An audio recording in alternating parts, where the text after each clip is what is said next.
So the title of the talk this morning and of the topic for that Nelly and I will take up this week is feeling bad about ourselves. So I don't think I'm going out on a limb here by saying most of us have had periods of times where we feel bad about ourselves, though it's each of us to different degrees. So what are some of the words that we use when we feel bad about ourselves? Often it's, I'm not enough, or I'm too much. I feel guilty or I'm ashamed or feel hurt, easily sensitive, or something's even inherently wrong with me. We use these kinds of phrases to ourselves and many other phrases to ourselves about feeling bad. And when Nelly and I were talking about this, we could see that feeling bad is a consequence of something as simple as being alive, but also of trauma, of pressure, of conflict, of striving to be with unrealistic expectations. And as we see it, we often use reflective meditation as a corrective to feeling bad about ourselves. In the practice, we review what we say and we did, what we intend to say and do, and to adjust and correct as we see fit, as necessary. And we lean in the direction of those corrections being more honest, more self-honest, but also kind. And we're trying to balance truthfulness with kindness and say hard things more carefully to ourselves and to others. We've often felt bad when we've crossed our own ethical lines. And this goes into not so much feeling bad about ourselves, but maybe feeling bad about what happened or what we did or didn't do, what we may have said or done. And that's a big difference. It's not necessarily a feeling bad about us, but about the situation. And it's an internal direction, I think, or distinction that often we talk about as not taking things so personally. We really are not blaming ourselves or others. But we can't just tell that to people.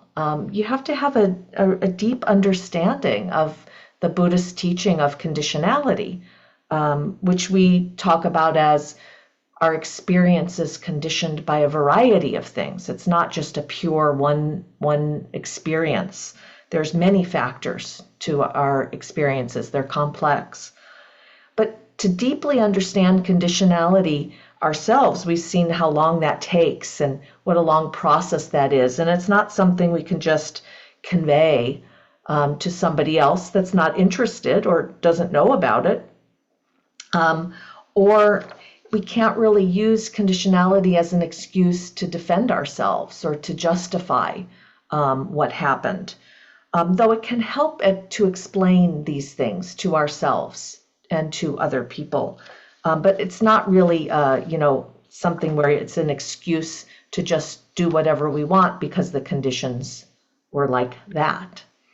So I'm going to give an example of my history. I once had seen a therapist who was on my insurance plan.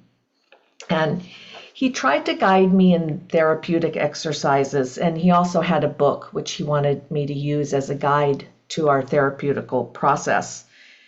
And he saw this as a way for me to go deeper into myself and my experience. And I experienced it as controlling and going against the direction I wanted to go and what I was interested in. And each week I went, we would tangle with this. And he even wrote it on the outside of my chart. Does not like to do guided exercises. So I could see this on my chart when I went in.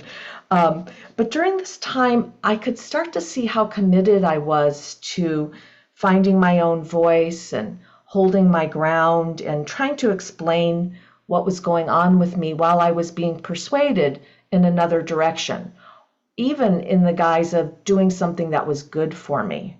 Or that I should do. And I just couldn't seem to get my point across. And he wasn't much interested in the way I was talking about conditionality or the Buddhist teachings that I was very invested in at the time. And finally I realized, oh, I can leave. Ah. And in this leaving process, he basically gave the air that I was leaving against therapeutic advice. So I left with this really bad feeling about myself, and I experienced a lot of bad feelings about myself during this time with him. I felt like I had stayed too long. I chose a therapist that was on my panel, and that was more important than choosing the right person. But there was a sense that I was supposed to be taken care of in this kind of precious space where I could be honest, and I assumed it to be safe. And yet I had to kind of fight for myself and do things that I didn't expect. And I expected it to work out. I didn't expect that I would leave. But during the time, I relied on the meditation and reflection, this practice, to kind of sort through this and really follow the conditions that seemed more right for me. And in fact, it became a big therapeutic exercise to leave with integrity. So, in some ways he got the last word. I was really doing a therapeutic exercise, but it was really more self-driven and self-understood and more in line with what was important to me. So I'm going to leave us with, from this example and from the talk, a few questions that I have been thinking about. How often do we feel bad about ourselves? And when we feel bad about ourselves, is that feeling telling the truth? Can we question it? And does it always feel bad to feel bad about ourselves? And can the feeling develop and mature into something that guides us?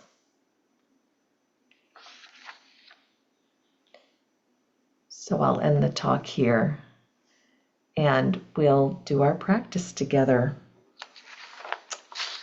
I want to welcome anybody that may be new.